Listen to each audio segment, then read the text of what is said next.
Hello, I'm SP from Better Podcasting, and recently I had one of my studio monitors in my podcast studio go bad.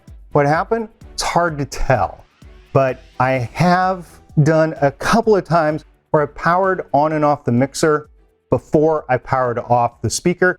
Could have been an audio spike. It could have been the fact that these are 3 years old. I did an unboxing video of the JBL LSR for linear spatial reference 305. So the JBL 305 LSRs about 3 years ago. It is July 2020 right now, and I published the video, and I'll link it in the video right now.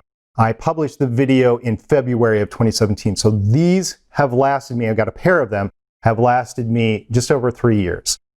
In the process, one of them has gone bad. I don't know if the other one was going to go bad or not. So I did buy two, but this is the right one. This is the bad one, and I have uninstalled it from my podcast studio so we can do a little compare and contrast. And obviously you see what I've chosen in front of me to replace it was not the LSR 305s from JBL, because it's discontinued. They don't make them anymore, but they do make the 305P, and I think the P stands for powered, but the 305P Mark II's 5-inch reference studio monitor. So I looked into others, by the way. I looked into Yamahas, I looked into Neumann's, I looked into KRK's, I looked into Genelix, but unfortunately, I'm in a process where I've got to do some housework right around the podcast studio. So I'm going to be moving out of the podcast studio in the next couple of weeks, couple months, something like that, and I've got some home repairs to do around that area. I don't know if I'm going to be out of there for a couple of weeks, probably a few months, hopefully not a few years, but in that range. And then I'll be going back at least to do my audio work, because that's the best place to do the audio work in the house here. I might pick up a video studio somewhere else in the house, but for right now, that is what's going on. So because of that, I didn't want to buy a $1,000 5-inch studio reference monitor and have to move it throughout the house. And knowing me, clumsy me, fall, break it, and then I would be out $1,000 and have to replace that. So I decided, as long as I know I'm going to be moving around, I'm going to stick with a cheaper replacement. And by cheaper, I mean $150 a piece, and you could probably get them on sale for cheaper, but I didn't want to spend any more money. Plus, if something's wrong with my setup that is actually causing the reference monitor to go bad, I don't want to replace it again with a $1,000 studio monitor if I blow it for whatever reason. So I'm assuming it is because of a power spike. It could have been just because they're 3 years old and I use them almost every day. So 3 years is, I would want more from a speaker, but 3 years is a lot of time to be able to use something that was $150, $100 when I bought it. I can't remember exactly how much I paid for it. But I did go ahead and I ordered some new ones. They were not in stock. I had to wait for a shipment to come in 2020. That's kind of how gear goes.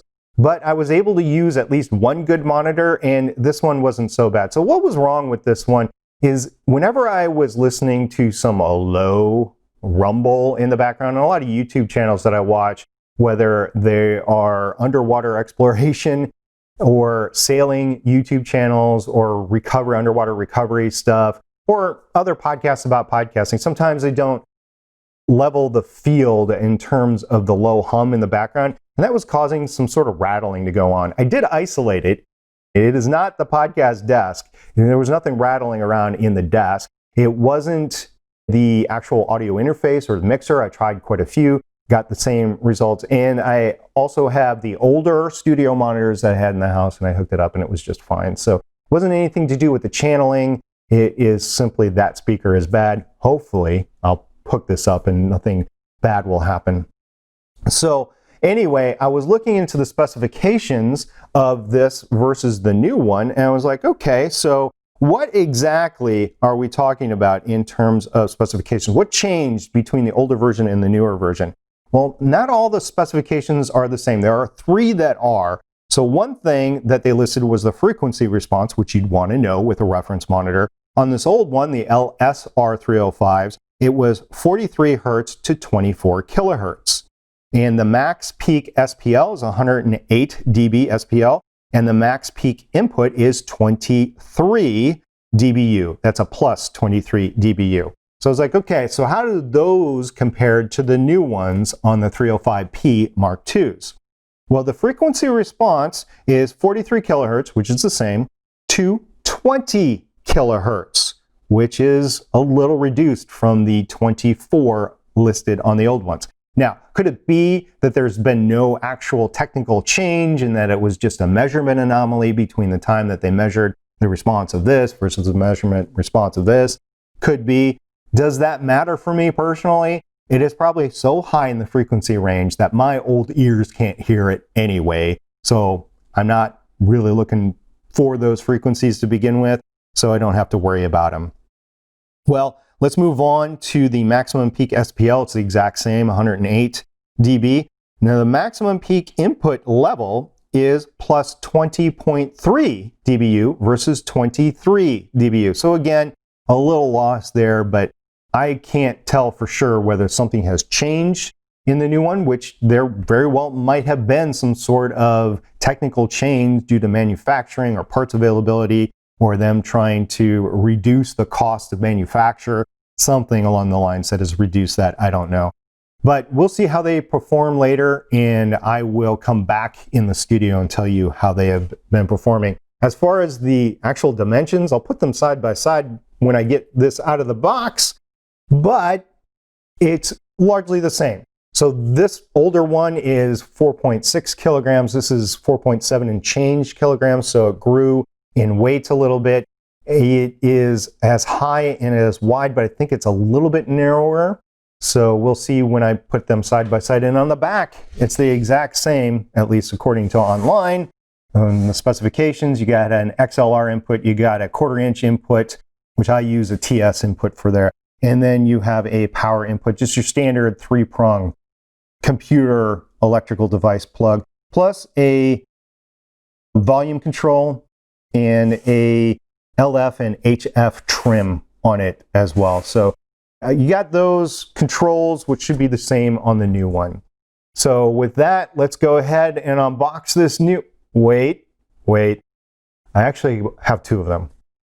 And I'll admit it, I thought I was recording before and I wasn't. So I unboxed the other one. I'm not going to go ahead and unbox this one again on camera.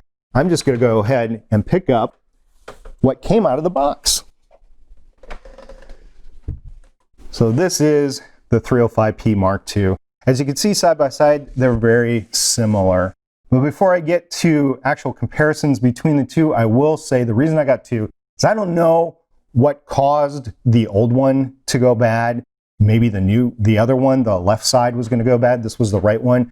So I don't know if the left one was on its way out. If it is some sort of technical limitation, you have so many hours you can use them, and I use them literally every day, and I have for the past 3 years. Could the left one be going out? Yeah. So I just didn't want to screw around with it, and I bought 2 new ones. This one is toast. I will not be keeping this one. The other one I'll keep as a backup, but I won't be using it for anything in particular. So I will have a backup for the next couple of years, at least until I get something new. So this is meant for a year or 2, and this one made it 3 years. So I'm hoping that it will make it until I can upgrade. So as you can see from the front, there are some slight changes. It is basically the same fit form. It looks the same. There's a couple of changes. The JBL logo is moved. The power on and off is actually integrated within the JBL logo on the new one, on the 305P Mark II. And you don't have the screws that hold in the speaker as you do on the old one. It's some sort of torque screw that is on the older one, and you just don't have it. It's just integrated into it. So it would be difficult to take the speaker out from the front on the new one. On the back, I showed you the back on the old one before. I will show it to you again, and you have all of the same things on there. I'm looking at them side by side, and there might be just like a millimeter or 2 less of height, and it is longer, looks like, than the old one. I thought it was shorter, but I guess it's longer, but just a little bit. And in the application that I have, it's not really tight in there. It's sitting in my podcast studio, it's sitting on a pad, so it'll go there just fine and it'll fit just fine. I did explore going bigger, because if I was replacing them, I'm like, okay, so what about a 6, a 7, an 8-inch one? And nothing I looked at could fit in the same spot. So I'm in the hutch that I'm using on my podcast studio, I'm relegated to these 5-inch speakers. But that is it.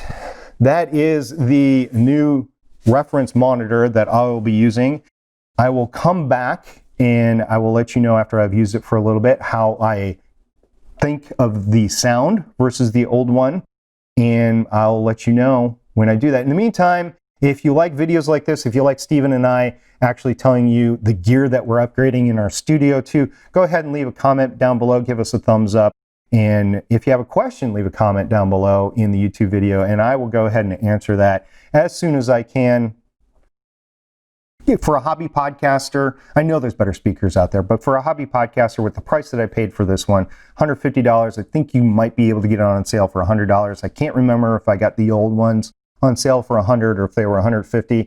So $300 for a pair of 5-inch speakers, reference monitors that have relatively flat frequency response so I can use on editing. It is, I think, a steal.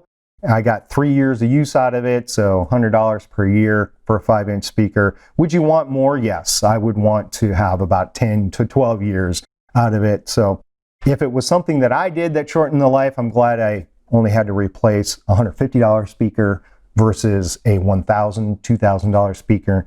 So we'll be caring for this a little bit more in the future. And that's all I have on this part. Stay tuned and I will let you know how I've liked them once they're installed in the studio.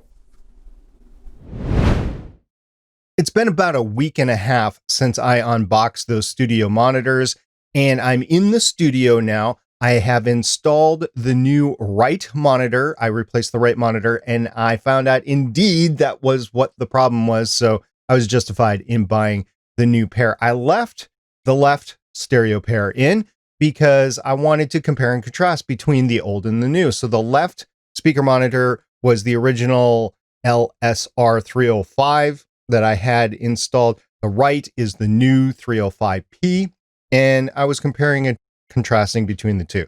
Now, the new one might sound a little bit brighter, but maybe that's because I'm focusing a little bit on it. I haven't done an in-depth test between the two. And with my ears, I doubt I'd be able to distinguish between the two anyway. Also, I will tell you that the power up time is really compressed. So the old ones, the LSR305s, used to take 8 to 10 seconds to power up, whereas the new ones, the 305Ps, take 1 second, maybe 2 at the most. So it's a little bit more instantaneous. And because of that, really got to watch off my power on and my power off so that I don't blow it again if I was the one to cause it. Now, as far as the speakers themselves go, I have a couple of things that I want to point out that I didn't in earlier in the video. First of all, I said the power on, power off is in the middle. That's just the light that shows in that it is powered on. It's not the power on and off. That's on the back.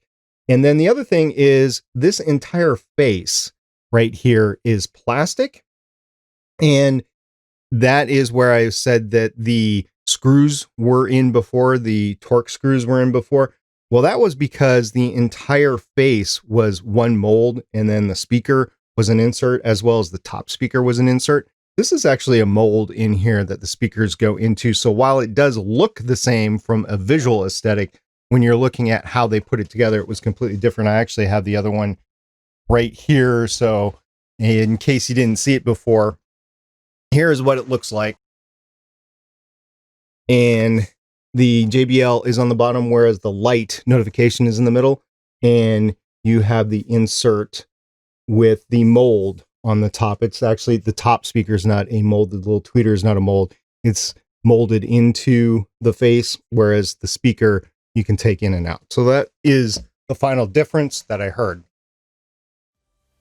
As far as the performance, it really was fine. Between the newer ones versus the older ones, I'll be very happy to completely use the newer ones, and I'm looking forward to keep doing that.